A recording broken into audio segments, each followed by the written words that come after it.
Okay,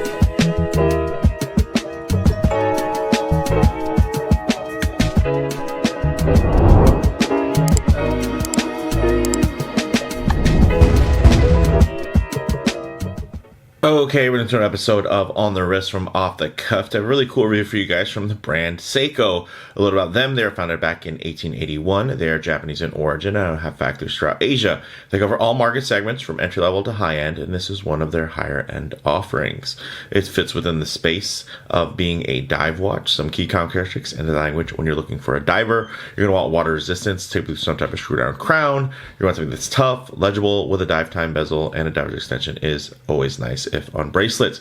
This is their Prospex 1975 Professional Divers Recreation SLA 041. It is an 1,100 piece limited edition recreation of the original Grandfather Tuna 6159-7010 from 1975. You can purchase this particular unit from Belmont Watches in San Diego for $33.50 pre-owned, and this thing is something that I've had my eye on for quite some time. Really interesting specs. Obviously, tunas are always quite large, but thanks to the ergonomic magic that Seiko normally pulls, they end up being pretty wearable. So this one, with its titanium monoblock case, that ceramic shroud, and the ever brilliant steel bezel, it is one that I've really wanted to look at as a very premium offering and recreation of that original tuna. So with all that said, let's go ahead, zoom the camera out, get this piece in hand, and take a closer look. Okay guys, another huge shout out to Belmont Watches for lending this big hunk of steel in. Well, not just a big hunk of steel, mostly a big hunk of titanium. Check that out. And then of course the ceramic shroud, and then that ever brilliant steel bezel. So really gorgeous. In terms of the dimensions here, this is a big boy, 52 millimeters in diameter, 17.5 millimeters thick, and 53 millimeters lug to lug. This does have, again, that titanium monoblock case, the ceramic shroud, ever brilliant steel bezel. So there's a lot to love here. You're also going to be getting a flat sapphire with an inner AR coating, and this bezel insert itself is going to be a really nice, from what I understand, it's actually a ceramic coated insert. So this, one of the nice things about it is it's going to be nice and scratch resistant, but it's also going to be less shatter prone, right? So those are going to be typically the trade-offs, and it's really why Seiko, for their higher end offerings, typically never do a solid ceramic. They do in some of their under 1,000 offerings, like the King Turtles and stuff like that. But again, they see that as actually a solid ceramic insert. Typically, they see that as less premium than something with a ceramic coating or a lacquer, where you're going to be still able to get that beautiful, high polished, high quality finish. But essentially, you're going to have something that you don't have to worry about cracking due to impact and then falling out and kind of leaving you, pretty helpless under the water, right? So with that said, you do have a unidirectional rotating 120 click bezel. So it's really only accessible through these portions because you can see the shroud covers. And if I can just there you go. Once you have the right placement, really nice action, but you do have to make sure you're leveraging it and gripping from the right spot. You can see everything lines up quite magically. Very dampened, but very clicky. More clicky than and audible than your typical Seiko bezel, I will say. I'm curious how this action, how much better it would be if you actually could just reach onto it a little bit more in terms of the accessibility of those bezel grips. Now, getting into the movement, it's a Seiko 8L35, 40-hour power reserve, 4 hertz, 28,800 vibration per hour beat rate. It is actually also anti-magnetic and up to 40 1000 AM. So that is pretty nice. You can see that across the dial as well. So nice and clean. You do get, of course, this solid monoblock case back. So it's technically the back of the case, not a separate piece for the case back. You can't open it. Everything is front loaded here. So that is a true sign of a real full-on grown-up tuna. And when we get to this dial, it's nice and simple, but it is really handsomely executed. It, of course, has all of the hallmarks of the original Grandfather tuna, but it is a printed matte blue dial. You do also have the date there at 3 o'clock with a black font over a silver disc. It also has brushed hour and minute hands with a high polished seconds hand, and then it is featuring Seiko's LumaBrite loom. So this thing, of course, just like you'd expect, is going to really be a torch in the dark. This is a professional 1000 meter rated watch, so that is also ISO compliant for saturation diving. So very, very nice. In terms of the lugs here, they're 22 millimeters and they are drilled, so you can swap these out, and it does come on this really nice silicone strap that tapers down to about 20 millimeters at the buckle, which is matching in terms of that kind of satin matte flavor there, and it looks really great. Honestly, it's really nice to the touch. And here you can see it's actually quite smooth and less porous than some of the other silicone straps you can get. So this is actually going to be a little less supple, but the nice thing is it feels quite a bit more robust, and it does have, of course, some underneath ventilation there just to make sure everything's breathing on the wrist really, really well. So with that said, let's actually get this piece on the wrist and see how it wears. Okay, guys, as you can see, this is an absolute beast on my 7.5-inch wrist. Although my wrist also is quite round, so it's not like it's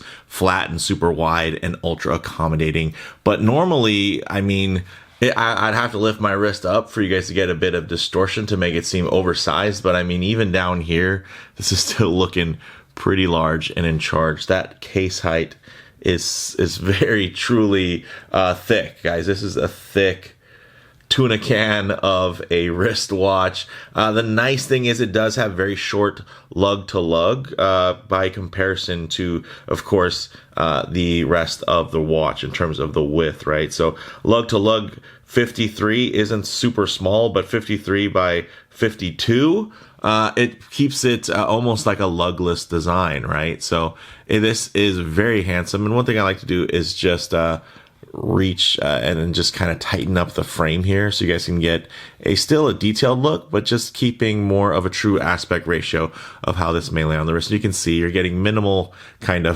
getting some protrusion from the sides. You can see the strap there, but this is again, this is a purposeful watch. This isn't something you're going to wear and forget. This isn't a daily watch. This is a very specific type of watch with a very specific wearing profile, which, I have to say that I can appreciate.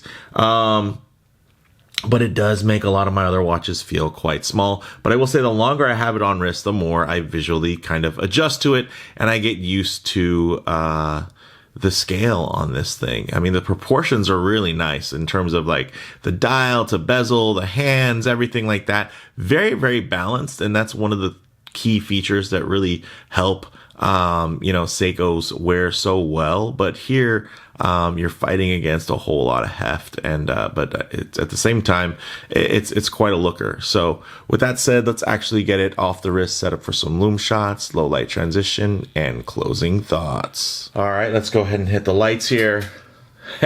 Wow, check that out. I mean, even the camera has to kind of adjust to how actually bright this loom is, and I love how sharp everything is. I love how everything's parsed out. You can see the really high definition layout of this timepiece. But one thing I always like to work in is going to be a bit of a low light transition, because you're not always going to be out in the middle of a field enjoying direct sunlight. Lots of times you find yourself coming in and out of buildings, walking underneath overhangs, or just hanging out underneath the shade of a tree. So it is nice to see what these colors, textures, and finishes render like in less than optimal lighting. They may even include a bit of harsh lighting, which typically could expose any types of production defects. But all you're going to see here is really, hey, a couple of micro scratches in 4K, thanks to thanks to the camera, but I would say to your normal eye, this is going to still be pretty flawless. So really nice condition here. You can really tell by how nice the case back is, because typically that's the first thing people really don't care about, and they let that start scuffing up and scratching up against things. So very clean case back, which of course leads to the rest of the watch being pretty darn well preserved. You guys can see here that strap matches just beautifully and perfectly with that dial in terms of the matte finish, the way that it holds the light, the way that it reflects the light, and you're going to get a whole lot of contrast based off of that deep LumiBrite glow there, which is fantastic. You can see the little brushing on the hands there. Very, very nice.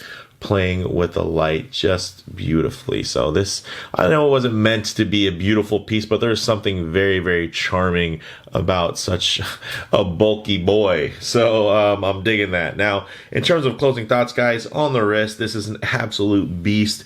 And although after time your eyes and your wrist will adjust, and somehow it kind of feels wearable, it's just one of those things, they just trick you. Thanks to the magic of that tuna can case, right? That's one of the things, rather lugless design. And, although it's large, it's quite round, it's quite compact visually. Now, in terms of model variations, this is kind of a standalone. It's not like you can get this watch that's exactly like, you can get some variations of it. So we won't dive too deep into that. In terms of comparable models, probably the same, right? I mean, even if you're looking for a deep diver, typically some of those really crazy deep divers, they're just going to be kind of bigger, thicker versions of other existing watches. Whereas this is one where, the granddad was this, right? Was this big, bulky watch, and they slowly kind of tried to make trimmer, slimmer models that had less water resistance, so kind of working the other direction.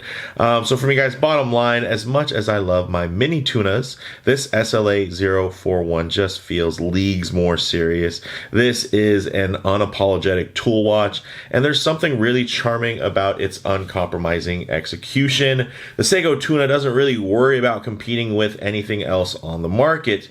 It's really just there, lying in wait for anyone brave enough, passionate enough, or maybe just crazy enough to strap it on and take it for an adventure. It's a true hero watch, and in the real sense of those terms, and that's what I really love about it. So it's a very cool watch, very different. Again, this is not going to be your daily diver, driver, whatever you want to call it. That's not what this is. This is something that's very special for collectors, for dive enthusiasts, water sports enthusiasts that really demand those really, really high specs and high level of execution, and just low levels of compromise when it comes to the functionality. So big shout out again, and thank you to Belmont Watches in San Diego. I really appreciate you guys letting me get my hands on this piece, because otherwise I might have ended up buying this thing just to experience it, and it was really nice to be able to put this back in the box. Rather nice commemorative box. If you guys are interested, when you buy this, everything's included, so it all looks really great. So let me know what you all think down in the comments below. If you like the video, please do a like, and if you haven't already, please subscribe for more content just like this. Thanks, guys.